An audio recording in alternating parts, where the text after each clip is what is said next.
Assalamualaikum Bunda semua. Kembali lagi bertemu dengan saya. Hari ini saya akan membahas part 2 atau menceritakan bagaimana pengalaman anak saya yang terdiagnosa Hirschsprung. Kemarin kan sudah dijelaskan, saya jelaskan bagaimana runtutan dan gejala-gejala yang ada pada anak saya. Lalu hari ini saya akan menjelaskan apa saja sih pemeriksaan penunjangnya.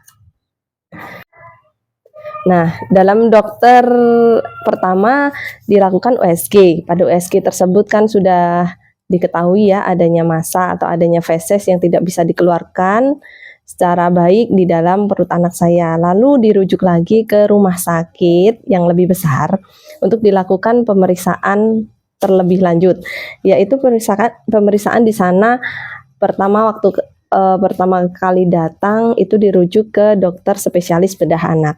Lah, dalam dokter spesialis bedah anak kita ya biasa diperiksa, ditanya-tanya. Habis itu waktu itu anak saya disuruh ronsen usus ya.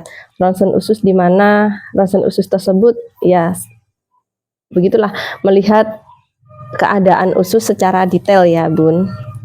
Setelah 1 minggu kemudian hasilnya keluar, setelah itu setelah dibacakan dokter masih menginginkan lagi pemeriksaan penunjang selanjutnya.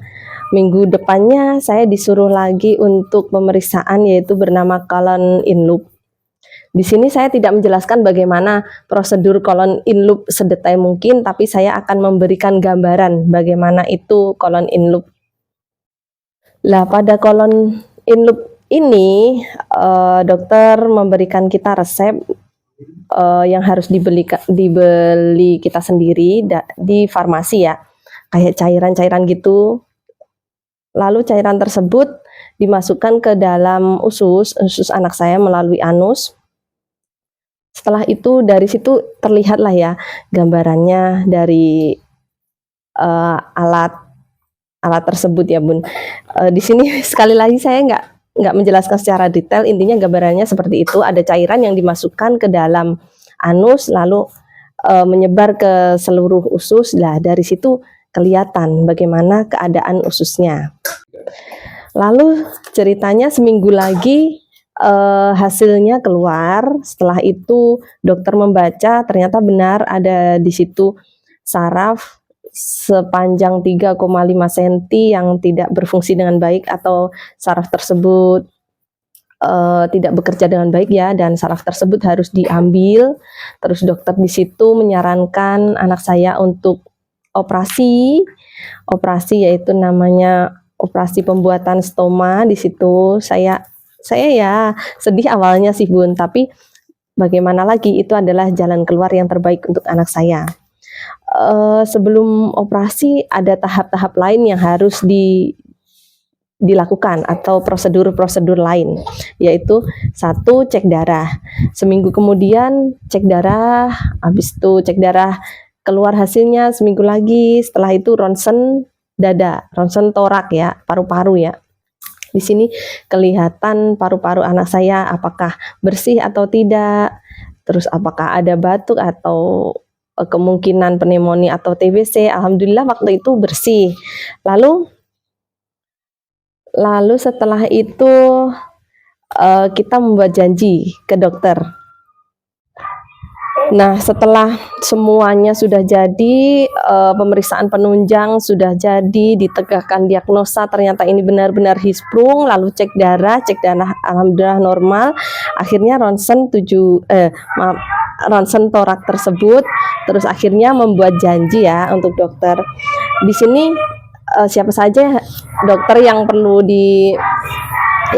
dikunjungi. Yang satu dokter anestesi ya. Anestesi itu dokter biusnya. Membuat janji kepada dokter. 1, dokter anestesi. Setelah itu kita konsul lagi ke dokter anak. Setelah dokter anak kita kembali lagi ke dokter bedah. Apa saja yang harus kita bawa, kapan kita harus ke sana lagi, seperti itulah, Bun.